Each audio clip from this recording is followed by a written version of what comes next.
The next set of reactions we are going to see is extremely important, and they come most of the time in NEET and JEE. It's aldol condensation and Cannizzaro. Most of the time you get either the aldol or Cannizzaro every other here in NEET or JEE. Now first let's go into aldol condensation. Couple of things that we want to know. It's a condensation reaction. You want to know that removal of water, and aldol condensation is given by aldehyde or ketones with alpha hydrogen. So I have a C double bond O H aldehyde. This is the alpha carbon. So if this carbon has hydrogen, this could be a ketone as well, doesn't really matter. This carbon has alpha hydrogen, it will undergo an aldol condensation. If the given aldehyde or a ketone does not have an aldol condensation, it will undergo Cannizzaro reaction. Now what all you want to know about aldol condensation is, it will be given by compounds aldehyde or ketone with alpha hydrogen. You want to remember this. The reagents that can be used are sometimes plainly OH minus, which can also be given as NaOH, barium hydroxide. They can also give you as Na2CO3, K2CO3. Now Na2CO3 is nothing but CO3 2 minus. CO3 2 minus is a base. It's a base that comes from H2CO3. You remove two hydrogen atoms. So remember, H2CO3 is a weak acid. So the corresponding HCO3 minus is a strong base, conjugate base. And imagine HCO3 minus is a stronger base, CO3 2 minus is strong. So that is enough to form your aldol condensation. Now next one you want to know is, the first product is, so the first product you get is beta hydroxy carbonyl compound, and the second product with heat you get alpha beta unsaturated carbonyl. So which is the product of aldol? Is it this one or this one, depending on whether the examiner gives you heat or not. If the heat is given, you are going to get the corresponding alpha beta unsaturated. Heat is not given, you are going to get the beta hydroxy. You have to watch carefully. Otherwise aldol condensation is not that hard. We will actually look into an example. They can be catalyzed by acid or a base. For you guys, the base catalyze is important. Now RCH C double bond O. Let's take an aldehyde for example. So I have an aldehyde. This is the alpha carbon. So this is the alpha hydrogen. I have a base. Any of the bases given, it can come and abstract this hydrogen and give you the corresponding carbanion. R C minus C double bond O H. This C minus is stabilized by resonance, by the way. It is stable. Now what the C minus can do is, this can go and attack another molecule. One more molecule of this is present. This can go and attack this. Now this looks familiar for you. A nucleophile attacking a carbonyl group. Nucleophilic addition reaction, just like our HCl or NaHSO3, sodium bisulfite. Exactly same, nucleophilic addition reaction. So what we did there was, this becomes a OH and I put the NU, nucleophile. Same thing I am going to do here. Let me put it this way, RC COH H nucleophile. That's what I am going to get. Here what is our nucleophile? This whole thing is our nucleophile. So RC CHO. This carbon attaches to this carbon. That's the product in your aldol. It seems clumsy, but it's actually not. When you just follow the mechanism, I have RCC. So there is one molecule combining with another molecule. Now what is the product we get? Carbonyl group, this is alpha, this is beta. Beta hydroxy carbonyl group. So you don't have to actually look into writing the whole mechanism. How do you want to choose the best option among the four in given NEET exam? Yes, count the number of carbons in the given carbonyl group. In the final one, there should be 2 times as many. If this is 5, that's 10. So look at that, that will eliminate 1 or 2 options. Next thing is, if the heat is given, look for alpha beta. Heat is not given, look for this one. That will actually sometimes give you the option. If there is more than one option of beta hydroxy or alpha beta, then you have to write the mechanism. So far, based on what I have seen, just knowing this fundamental, you will get the corresponding answer easily. Whatever carbon times 2, and then try to find one among them, you will be fine. For example, we will take our ethanol. If we take the ethanol, I am going to be forming this. This comes and attacks here. So what I have is,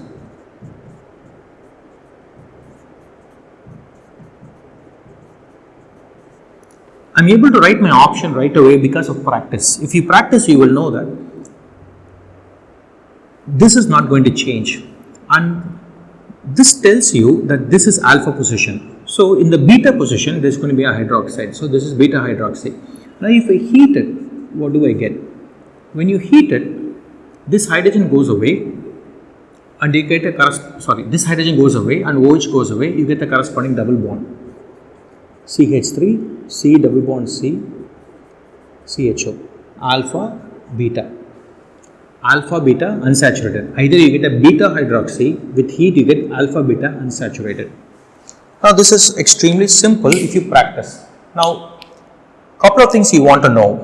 What all will give you this? Anytime you have alpha hydrogen containing aldehyde or a ketone. Now, an aldehyde can combine with another aldehyde or can combine with itself. A ketone can combine with another ketone or combine with itself, or aldehyde can combine with a ketone. All possible things are possible. Now, if an aldehyde combines with itself or a ketone combines with itself, that is called a self-aldol. Now, when you form a corresponding product with the R group here, ketone, it is called a ketal, but still the whole name is aldol condensation. If an aldehyde or a ketone combine with itself, it is called self-aldol. If an aldehyde or a ketone combine with another molecule, that is called mixed or cross aldol. Now, when it comes to cross aldol, what will happen is, if it combines with itself, the number of carbon is going to be double. So 5 carbon means it becomes 10. Cross aldol means if 5 combines with another compound, that is 3. So you just count the total 8 and then look for these. You will get your product. Now there is a key point you want to know. When it comes to cross aldol, how many products are possible? So let us say, for example, I take ethanol with acetone. How many products are possible? Now, my acetone can combine with acetone, one product. Ethanol will combine with ethanol, another product. Okay. Self-aldol products, 2 of them. Cross-aldol products will be 2. The reason is, the base can take a hydrogen from ethanol and the corresponding product, or the base can take a hydrogen from acetone and the corresponding product. For example, here if you see, I have shown you the example on the possible products when ethanol combines with acetone, 4 different possible products. Any of them could be given, and they can ask you which among the following is not a aldol product of these 2. However the question is worded, you should be able to get the option.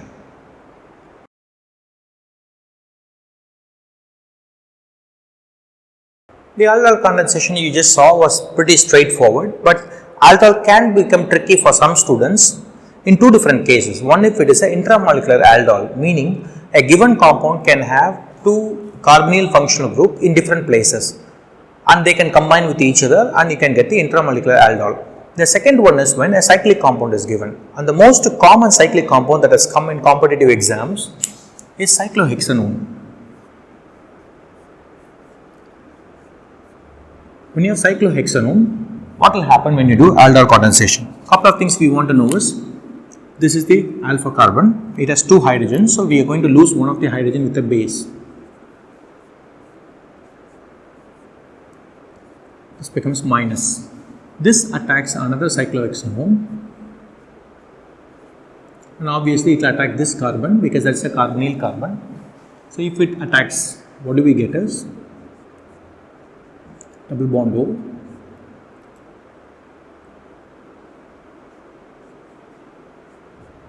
and that compound will get a OH. So I have alpha beta. So I have a beta hydroxy carbonyl compound. Now if suppose they give you heat, you get the corresponding double bond. So this is alpha beta. So alpha beta unsaturated carbonyl. So that's one way of writing a aldol condensation. It's a self aldol because the same molecule undergoes and it is a cyclic.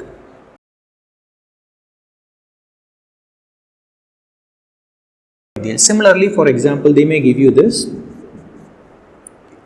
let's say CHO 1, 2, 3, 4, 5, 6 double bond, meaning these two can combine.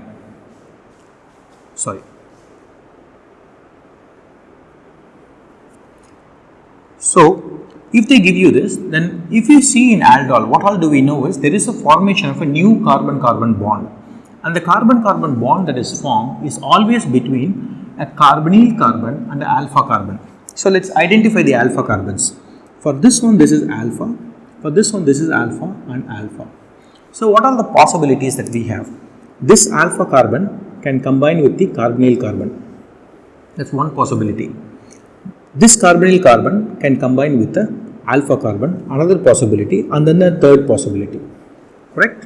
So I form a bond between alpha carbon and a carbonyl carbon. So these are the possibilities. Now, which is the best product? If this is the possibility, 1, 2, 3, 4, 4-membered ring. This is a possibility, 1, 2, 3, 4, 4-membered ring. Not great. This is a possibility, 1, 2, 3, 4, 5, 6. So this is going to give you 6-membered beta hydroxy or alpha beta unsaturated. So it is much easier to do. So if I were to do, this is going to become a minus, it is going to come and attack. I get a 6-membered ring, a double bond O. So the best way to do the test, I don't have to write the mechanism. I know it's a 6-membered ring, I know there is always going to be one C-double bond O left over. Now what are the possible products possible? Beta hydroxy. So if this is the double bond, this is alpha, this is beta. That's one product, or the other product is 6-membered ring, alpha beta unsaturated. So I don't have to write the mechanism for aldol if I understand the fundamentals of aldol. What all do you want to know? There is a carbon-carbon bond formation that you want to know. Second thing you want to know is the type of products. The remaining is extremely simple. Count the number of carbons, you will be able to answer.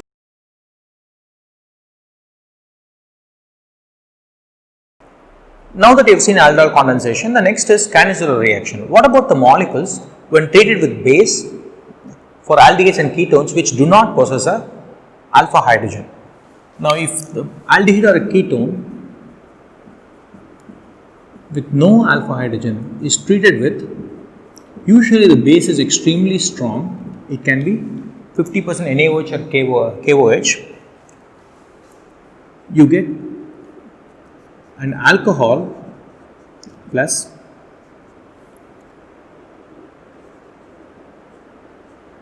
acid, but usually you get a corresponding sodium derivative of the acid or a potassium derivative. So it will get COO minus and Na plus. So it's a self oxidation reduction reaction. So this is a redox reaction. So Cannizzaro, you want to remember two things. One is it's a redox reaction, it happens with no alpha hydrogen. Now when you do Cannizzaro, for example, benzaldehyde, one part of the aldehyde undergoes oxidation and one part undergoes reduction. CH2OH plus benzoate. So two molecules of this, one goes oxidized product, one goes reduced product. So it's a disproportionation reaction. Part of you becomes oxidized, part of you becomes reduced. So it's a redox reaction, it's a disproportionation reaction, and it is happening with something that doesn't have an alpha hydrogen. These are a couple of things you want to remember. One other thing you want to remember is we can make the products extremely specific. I can actually convert all of this to benzyl alcohol by using a sacrificial aldehyde. The sacrificial aldehyde is always formaldehyde. So any aldehyde that you have with or ketone with no alpha hydrogen, you react it with HCHO, you end up getting a alcohol plus with sodium hydroxide, sodium formate. So this preferentially gets oxidized and this preferentially gets reduced. This you want to know. This is used as a sacrificial aldehyde. Formaldehyde has a notorious reaction where it can undergo aldol. It is not in your syllabus luckily. So anytime formaldehyde is given, you guys can think about Cannizzaro reaction, and in Cannizzaro, formaldehyde loves to undergo only oxidation. But what if I take just formaldehyde? If it is just formaldehyde, you will get methanol and methanoic acid. So this is how you are going to do for a Cannizzaro reaction, extremely important. Couple of things you want to know: in an aldol there is a carbon-carbon bond formation. In a Cannizzaro there is no carbon-carbon bond formation.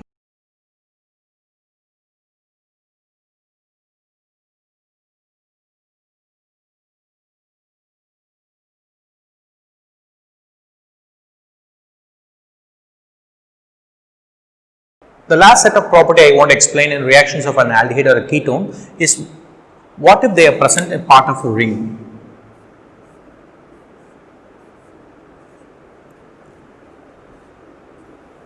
It could be an aldehyde or a ketone. So they are minus R minus I group. So extremely deactivating. So they will give you meta product majority compared to para compared to ortho. You want to remember this. So whenever you do electrophilic aromatic substitution with an electrophile, example nitration, you will get the corresponding meta substituted product. So if it's benzaldehyde, you get nitration, you get metanitro benzaldehyde. This you want to remember. It's extremely important to remember that the CHO group or COR group is extremely minus R. The aldehyde is more minus R than a ketone, because ketone at least have a R group giving electrons. So the minus I effect is decreased a little bit, but the minus R is extremely strong. So you get a meta product only.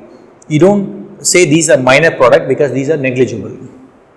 So these are the reactions of aldehydes and ketones, and the only way to get stronger in them is by practicing repeatedly. You cannot keep staring at the reactions over and over, you will tend to forget it. But the good thing about organic chemistry is it looks voluminous, looks like a lot. But if you keep practicing, many of them becomes a habit so that you don't have to revise them at all.